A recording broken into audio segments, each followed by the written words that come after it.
When organizing large spreadsheets in Google Sheets, color-coding your tabs helps you keep different categories of information clearly separated at a glance.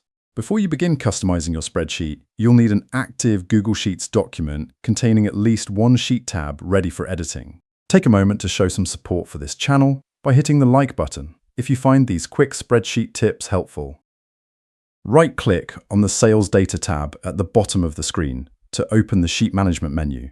This menu gives you complete control over how your worksheet behaves, including privacy options and visual customization features. Select Change Color from the context menu to open up the available color palette options for this tab. Google Sheets provides a standard grid of preset colors so you can quickly pick a shade that fits your workflow. Click on a dark red color from the color palette to apply that specific shade immediately to the Active Sheet tab. You can see the tab background update instantly, giving your worksheet an immediate visual distinction from other sheets.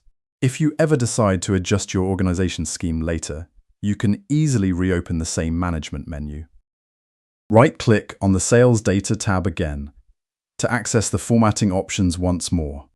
Click on Change Color in the context menu to reopen the palette options. Click Reset at the top of the palette to clear the dark red color and restore the Sheet tab back to its default state. Clearing the color is useful when you are reorganizing your workbook and want to remove outdated visual cues. Beyond the default palette, you can also define entirely custom shades if your project requires precise branding. Click on Add a Custom Color in the Color Palette submenu to open the Color Creation tool. This advanced picker lets you fine-tune exact hue, saturation, and brightness levels to match your exact visual requirements.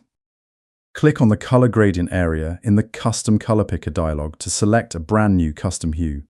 The dialog displays real-time color values so you can verify your selection before confirming the change. Click the OK button in the Custom Color Picker dialog to save your new custom color and close the window. Your spreadsheet interface is now restored, showing the newly updated custom tab color applied successfully. You've successfully learned how to customize and manage your sheet tab colors in Google Sheets. Thanks for watching today's walkthrough, and be sure to subscribe to the channel for more helpful spreadsheet tutorials.